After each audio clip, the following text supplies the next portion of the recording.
오늘도 하루의 첫 시간 우리 하나님 앞에 성별해드리는 여러분 모두에게 우리 하나님께서 주시는 은혜와 또 사랑과 능력이 오늘도 함께 하시기를 주님의 이름으로 간절히 축원합니다.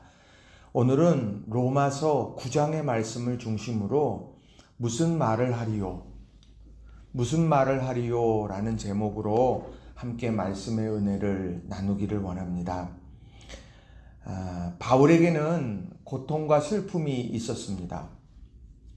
그 고통과 슬픔의 원인은 자신의 삶의 소유의 결핍이나 상황이 주는 곤고함 때문은 아니었습니다. 도리어 그에게 고통과 슬픔을 안겨준 것은 무엇이냐? 바로 동족과 결례였습니다. 이 자신의 동족, 자신의 결례인 이 이스라엘이 하나님 앞에 온전하게 서기를 그는 갈망했습니다. 그런데 그것이 자꾸 어긋난 길로 가고 있었죠.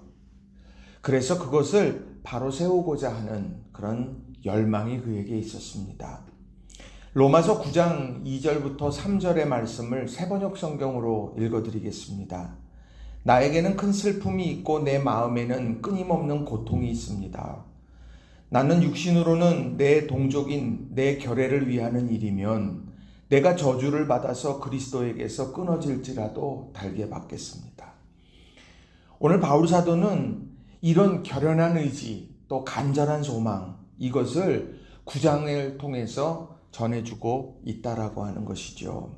그래서 저는 오늘 이 바울 사도가 동족이고 결례였던 이 이스라엘이 바르게 교정되기를 소망했던 놓치고 있었는데 붙잡아야 되는 것 그것이 무엇이었을까? 그것을 오늘 여러분들과 함께 두 가지로 살펴보고 또 함께 은혜를 나누기를 원합니다. 자, 첫 번째로는 하나님의 주권적 선택을 기억해야 한다라는 것입니다. 하나님의 주권적 선택을 기억해야 한다. 자, 이스라엘 민족의 많은 사람들이 걸려 넘어졌던 것들이 있습니다. 그것이 무엇일까? 오늘 본문 32절과 33절에 보면 늘 넘어졌던 것을 이렇게 이야기를 합니다. 어찌 그러하냐? 이는 그들이 믿음을 의지하지 않고 행위를 의지함이라. 부딪힐 돌에 부딪혔느니라. 기록된 바 보라 내가 걸림돌과 거치는 바위를 시온에 두노니 그를 믿는 자는 부끄러움을 당하지 아니하리라 함과 같으니라. 믿음을 의지하지 않았어요. 그리고 행위를 의지했다는 겁니다. 그러니까 믿음의 대상을 잊어버리고 내가 오늘 한 행위, 내가 이 행위가 있으니까 나는 구원받아. 이렇게 생각했다는 겁니다. 누누이 말씀을 드리지만 우리가 이 믿음이라고 하는 것이 구원에 있어서 중요한 시작이라면 행위는 그 믿음으로 구원받은 자의 반응이 바로 이 행위가 된다라고 하는 거예요. 우리 사랑하는 성도님들, 이거를 우리가 놓치면은 안 됩니다. 믿음, 그리고 그 믿음을 담은 행위, 이것이 우리 삶에 가득하시기를 바랍니다. 자, 이제 그래서 이런 거치는 돌에 자꾸 넘어지게 되니까 바울 사도가 이제 이러한 부분들에 대해서 힘주어서 이야기를 시작합니다. 자, 오늘 두 가지 예를 들어서 이야기를 합니다. 뭐 더 많은 것도 있지만, 자, 7절에 나오는 말씀을 보게 되면 이런 말씀을 해요. 또한 아브라함의 씨가 다 그의 자녀가 아니라 오직 이삭으로부터 난 자라야 내 씨라 불리리라 하셨으니. 하나님이 하신 말씀이죠. 아브라함의 씨가 다 그의 자녀가 아니다. 그러니까 하나님께서 인정하시는 자녀는 이삭으로부터 난 자여야 한다. 이렇게 이야기를 합니다. 하나님이 이렇게 정하셨다는 거예요. 자, 그래서 이 이삭이 탄생하게 된 내용들을 쭉 설명을 하는데 이 9절의 말씀을 보면 이렇게 기록을 해요. 새번역으로 읽어드립니다. 이 약속의 말씀은 내년에 내가 다시 올 때쯤이면 사라에게 아들이 있을 것이다 한 것입니다. 사라가 경수가 끊어졌고 아브라함이 나이 많아서 아이를 가질 수 없을 거다. 그렇게 누가 봐도 생각하고 있는 그런 상황 속에서도 오늘 하나님의 사람 이야기를 한 거예요. 오직 내년 이맘때쯤 내가 다시 올 텐데 그때 너에게는 아들이 있을 거야. 그 얘기를 들었을 때 사라는 쓴웃음을 지었지만 결국에는 나중에 활짝 핀 웃음으로 이제 이 사실을 인정하고 감사했었죠. 하나님의 선택 아니고서는 설명할 수가 없는 일입니다. 또요, 야곱을 선택하신 이야기도 오늘 설명을 쭉 합니다. 장자를 택해서 가계를 이어간다라고 하는 것은 당대의 중요한 문화의 흐름이었습니다. 그런데 하나님께서는 에서와 야곱 이 두 사람이 어머니의 태중에 있을 때에 이미 야곱을 사랑했다. 그러니까 야곱을 선택했다. 이렇게 말씀합니다. 어떤 공과가 있어요? 태중에 있는데 그들이 한 일이라고는 뭐가 있습니까? 그런데 하나님은 야곱을 선택하셨다는 거예요. 하나님의 주권적 선택이라는 거죠. 오늘 바울사도는 자신들의 동족이 바로 서기를 원하는 마음으로 강조했던 주제, 하나님의 주권적 선택이 바로 오늘 우리를 세워가는 거다. 이렇게 힘주어 이야기하는 거예요. 내 공로보다 내 공로로 내 삶이 변화되는 게 아니라 하나님의 주권적 선택의 은혜가 오늘 우리를 세워가는 것이다 말씀하고 있습니다. 그래서 11절과 12절을 보면 그것에 대해서 야곱과 에서의 그런 이야기를 통해서 하나님께서 보기를 원하시는 것을 분명하게 이렇게 기록을 해요. 제가 공동번역으로 읽어드립니다.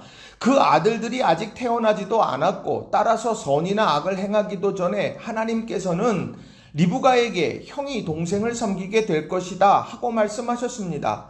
그러나 하나님께서는 사람의 선행을 보시고 불러주시는 것이 아니라 당신의 뜻대로 불러주시며 선택의 원리에 의해서 당신의 계획을 이루십니다.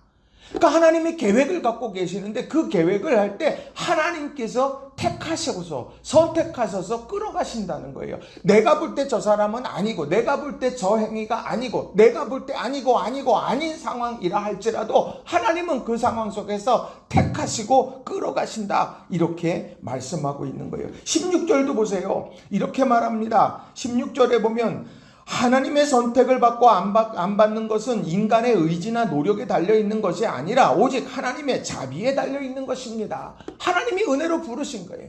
바로 이스라엘을 선택하신 것도 마찬가지입니다. 하나님께서 자비로 불러주신 거예요. 근데 그걸 잊어버리고 살아가요. 그러니 안타까워하는 거예요. 오늘 우리를 부르신 것도 하나님의 자비로, 하나님의 은혜로 우리를 부르신 거예요. 그걸 잊어버리고 살 때가 너무도 많다라고 하는 것입니다. 그래서 오늘 우리는 기억해야 될 것. 오늘 이스라엘 민족이 됐든, 오늘 우리가 되어졌든, 우리 삶 속에서 가장 중요하게 여기는 것. 하나님이 은혜로 우리를 불러주셨다. 하나님의 전적인 선택을 통해 부르심을 받은 우리를 통해 하나님의 계획을 이루어 가실 거다. 우리는 이런 고백을 가지고 살아가면 된다는 거예요. 그 하나님의 계획이 뭘까요? 저는 베드로전서 2장 9절의 말씀을 생각해요. 그러나 너희는 택하신 족속이요 왕 같은 제사장들이요 거룩한 나라요 그의 소유가 된 백성이니 이는 너희를 어두운 데서 불러내어 그의 기이한 빛에 들어가게 하신 이에 아름다운 덕을 선포하게 하려 하심이라. 오늘 우리를 택하셔서 하나님께서 하고자 하시는 것이 뭘까? 아름다운 덕을 선포하기를 원하신다는 겁니다. 아름다운 덕. 그게 바로 하나님의 나라의 가치라고 말할 수 있는 거예요. 하나님이 행하신 일, 하나님의 성품, 그것을 우리 세상 속에서 선포하며 살아가는 것이라는 거죠. 그 모든 것의 출발이 어디 있을까요? 하나님의 주권적 선택을 믿어야 돼요. 내가 그러기에 부족한 것 같아요. 내가 하나님의 선택받기에 나는 모든 것이 부족해요. 아니요. 그게 중요한 게 아닙니다. 하나님이 은혜로 나를 선택하시고 나를 통해 이루실 거다. 하나님의 결정이라는 거예요. 오늘 우리가 예수를 믿는 것 하나님의 주권적 선택이라는 걸 여러분 믿으시기를 바랍니다. 부르신 하나님이 오늘 우리의 삶을 날마다 일으켜주시고 세워가시고 우리를 삶 속에서 정말 은혜로 함께 주실 겁니다. 이걸 믿음으로 고백하며 오늘을 사는 저와 여러분이 되시기를 바랍니다. 두 번째로는 하나님의 약속을 신뢰해야 한다는 겁니다. 하나님의 약속을 신뢰해야 된다라는 거예요. 이것은요, 약속의 내용보다요, 그 약속하신 분이 누군지를 아는 것이 중요한 거예요.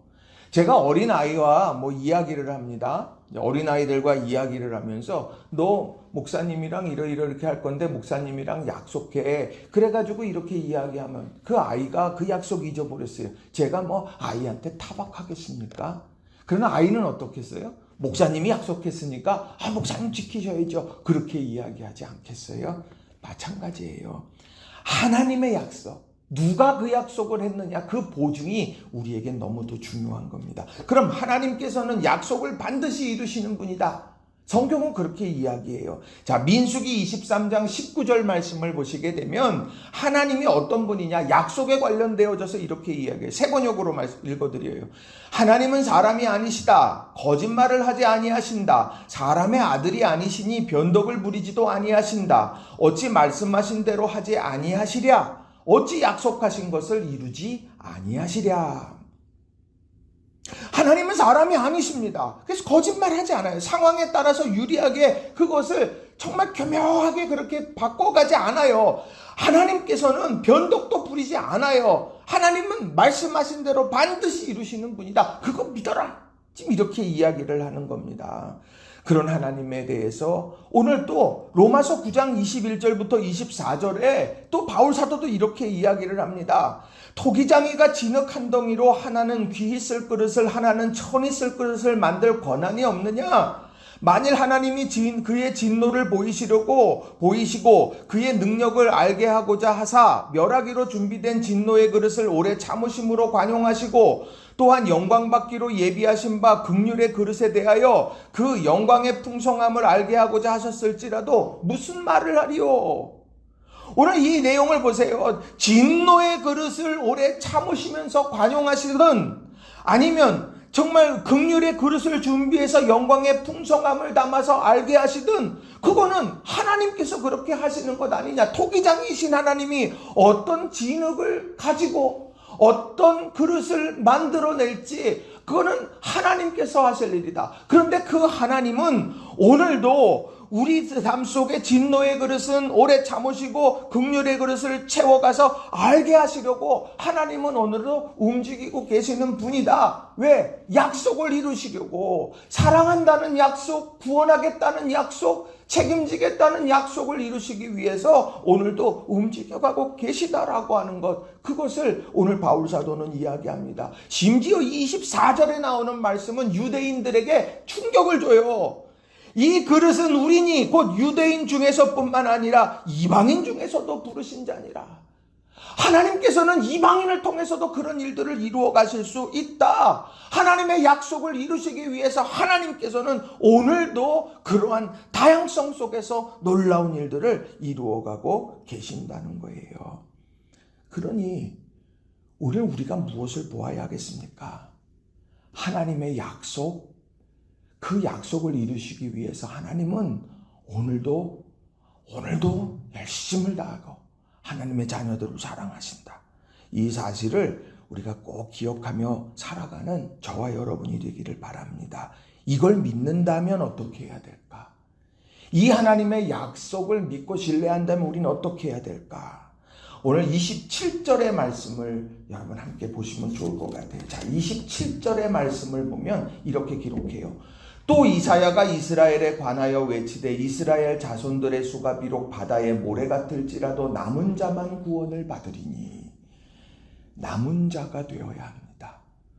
남은 자, 주님을 믿고 신뢰하며 의지하며 주님의 길을 걷는 자, 그 남은 자가 돼야 돼요.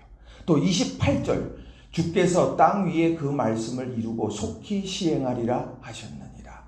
하나님이 땅 위에서 하신 말씀들을 속히 온전히 이루실 거다. 이것을 믿고 믿음으로 살아가면 된다라고 하는 거예요. 우리는 오늘 하루를 살아갈 때 하나님을 믿는 믿음으로 오늘 살아가고 하나님의 약속을 신뢰하며 살아갑니다. 그것을 믿는다면 오늘 그리스도의 은혜로 또 우리가 하나님이 거룩하시니 너희도 거룩하라 이 말씀처럼 남은 자로 살아가시고 우리의 마음에는 하나님께서 하신 약속의 말씀들을 온전하게 속히 이루실 거다. 이런 기대를 가지고 오늘을 사는 저와 여러분이 되시기를 바랍니다. 말씀을 정리합니다. 오늘 바울 사도는 동족에 대한 열망을 가지면서 우리가 무슨 말을 하리요? 무슨 말을 하리요? 하나님이 그렇게 하시겠다는데 그 이야기 속에서 주권적 선택을 강조합니다. 하나님이 택하시고 택하신 이들을 통해 하나님이 계획을 이루어 가실 거다. 그러니 우리는 늘 하나님께 소망을 두고 기대 가지며 사는 거예요. 그리고 하나님의 약속을 신뢰하며 사는 겁니다. 세상 사람들이 한 약속은 얼마든지 뒤집어요. 그러나 하나님이 하신 약속은 반드시 이루어 가십니다. 그 일을 위해서 때때로 유대인을 택하시고 때때로 이방인들을 택하여 가시면서 하나님께서는 이루어 가시고 진노의 그릇을 참으시기도 하시고 은혜 긍휼의 그릇의 영광을 담아내서 알게 하시기도 하십니다. 하나님은 그렇게 움직이시는 분이에요. 그럼 우리는 그걸 믿기에 오늘도 신앙의 정절을 지키는 남은 자로 살고 하나님께서 온전하게 속히 이루실 약속의 말씀들을 꼭 붙잡고 믿음으로 살면 되는 겁니다. 오늘 하루가 그런 복된 날이 다 되시기를 주님의 이름으로 간절히 축원합니다. 기도하겠습니다.